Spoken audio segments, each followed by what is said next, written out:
Radhe Radhe. Hello everyone, let's begin with the new episode.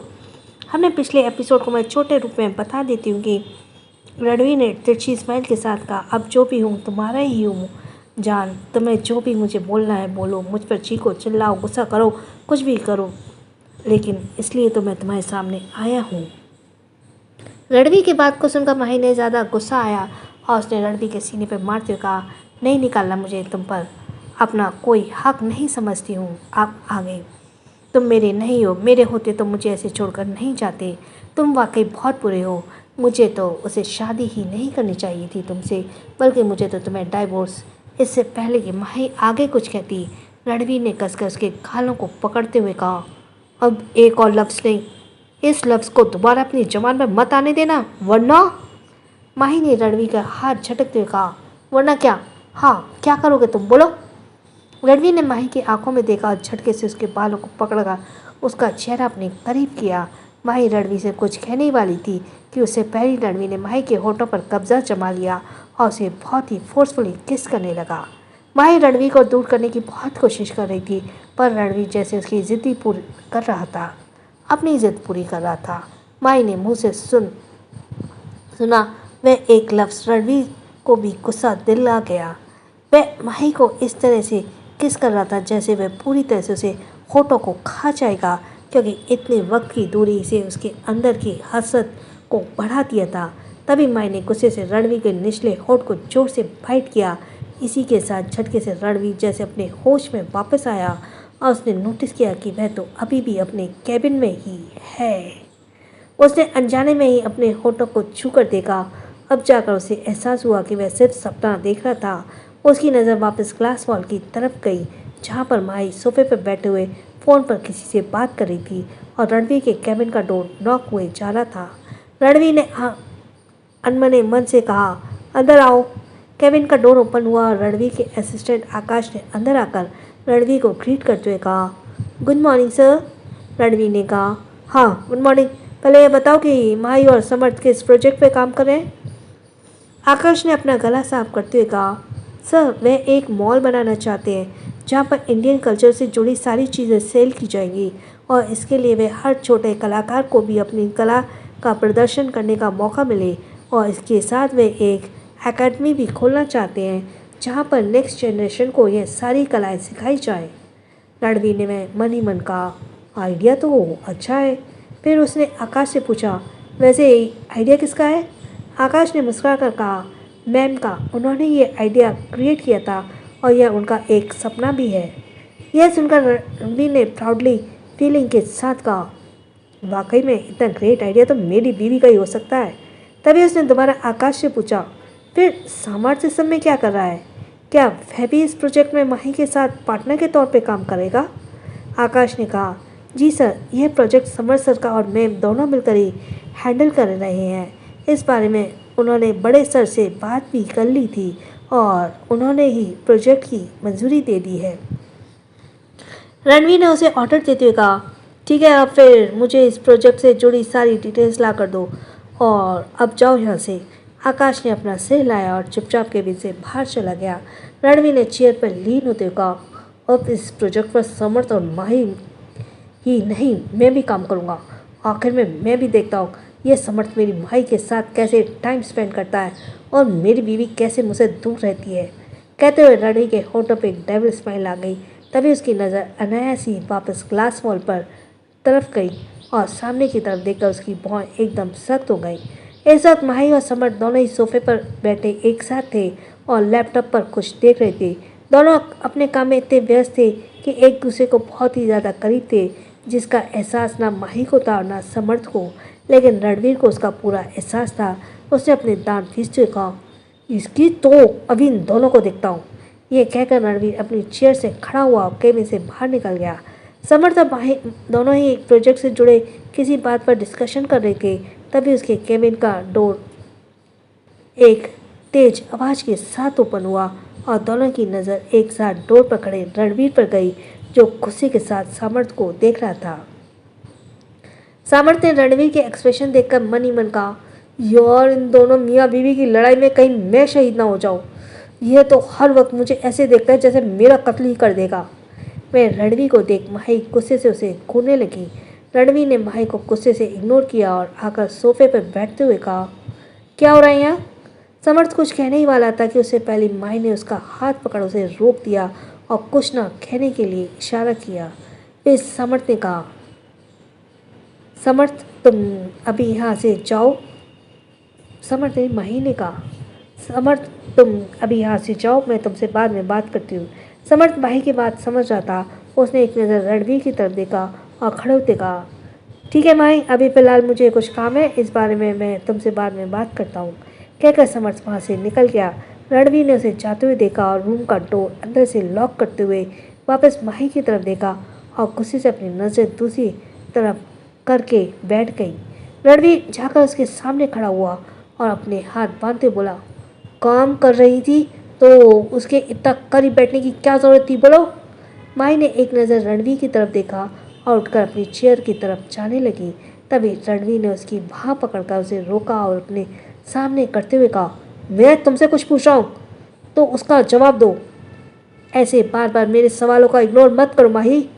अब तो माही का गुस्सा एकदम आउट ऑफ कंट्रोल हो गया था, क्योंकि रणवीर सुबह से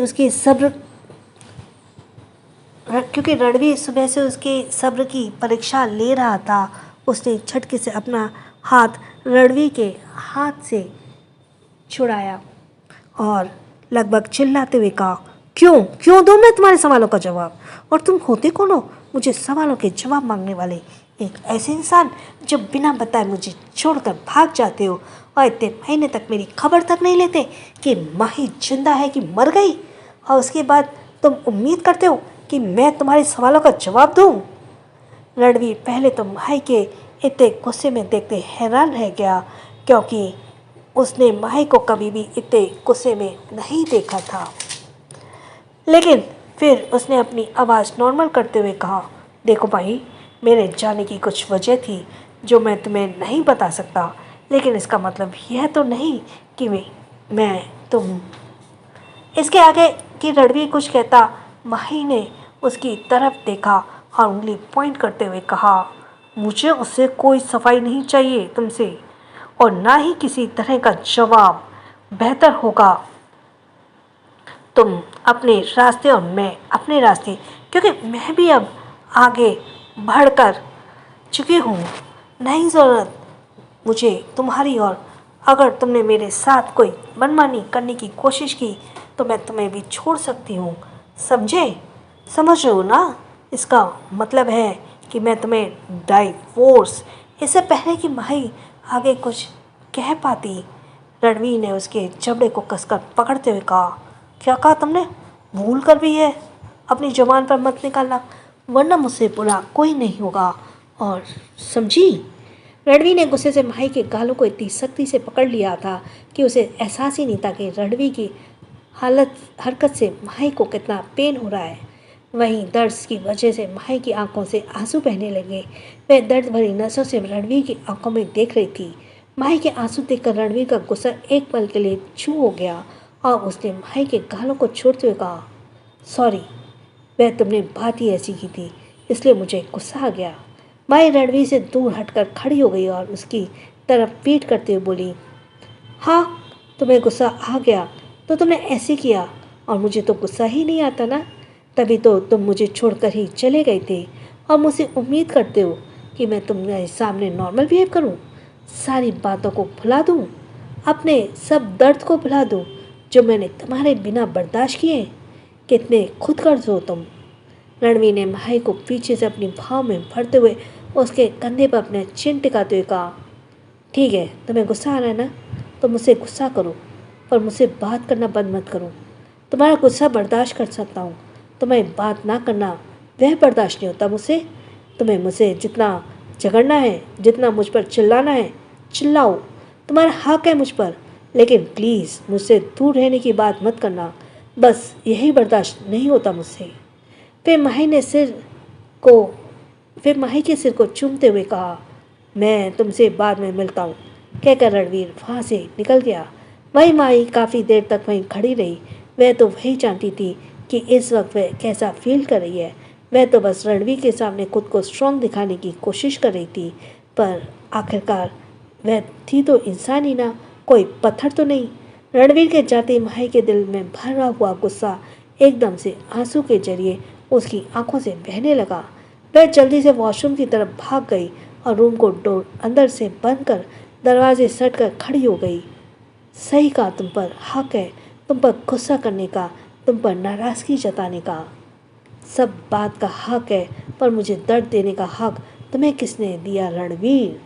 कुछ दर्द ऐसे होते हैं जिन्हें लफ्ज़ों में बयान नहीं कर सकते, लेकिन उसे वही फील कर सकता है जिसने उसे दर्द को सहा हो। कहकर माही ने कसकर अपनी आंखें बंद कर ली और काफ़ी देर तक ऐसे ही खड़े खड़े रोती रही। तभी उसे याद आया कि उसे एक मीटिंग के लिए भी जाना है, इसलिए वह वॉश बेसिन के पास गई और अपना फेस वॉश करने लगी। उसने सिर से अपने अक्ष को देखा, मिरर में अपने अक्ष को देखा और उसकी आंखों में रोने की बिल्कुल लाल हो गई थी। उसने वापस अपनी आंखों पर पानी के छींटे गिरे ताकि कोई भी उसकी आंखों को पहचान न सके कि वह रो रही है। काफ़ी देर तक माही खुद को रिलैक्स करती रही और कुछ देर बाद वॉशरूम से बाहर आ गई और वह काफ़ी हद तक शांत हो गई थी। दूसरी तरफ मुंबई के सबसे एक्सपेंसिव मॉल में अदिति और निया दोनों ही शॉपिंग के लिए गई हुई थी। निया ने अपने लिए ढेर सारी शॉपिंग कर ली थी। उसने अदिति से कहा, अदिति मुझे अब भी फुटवियर भी लेनी है। तो अदिति ने हैरानी से कहा, निया ऑलरेडी तुमने इतनी शॉपिंग कर ली है, अभी फुटवियर भी बाकी है यार, मैं बहुत थक गई हूँ। तो निया ने कहा, तुम एक काम करो, खुद ही फुटवियर स्टोर चली जाओ, तब तक तुम फूड कोर्ट में बैठकर मेरा वेट करो, मैं वहीं आ जाऊँगी। अदिति ने कहा, यह अच्छा आइडिया है, वैसे भी अब मुझ में और खड़े होने की हिम्मत नहीं है और भूख भी बहुत तेज़ लगी है। निया ने कहा, बस मुझे 10 मिनट और लगेंगे, मैं अभी आई। अदिति ने कहा, हाँ तुम्हारा 10 मिनट का मतलब पूरा 1 घंटा तुम्हें लगने वाला है। ठीक है, मैं वहीं हूँ, जल्दी आना। कहकर अदिति फूड कोर्ट की तरफ चली गई। वहीं निया फुटवेयर लेने के लिए फुटवेयर स्टोर की तरफ चली गई। अदिति अपने हाथ में पकड़े हुए बैग को देखते हुए आगे बढ़ रही थी। तभी उसके हाथ से एक बैग छूट कर नीचे गिरा। उसने उस बैग को उठाते हुए कहा, ये निया बिना पता नहीं क्या क्या खरीदती है। अदिति अभी खड़ी हो ही रही थी, तभी सामने की तरफ देखकर एकदम से उसके चेहरे के भाव बदल गए। कौन हो सकता है सामने? So thanks for listening. छोटों को प्यार, बड़ों को सम्मान। राधे राधे।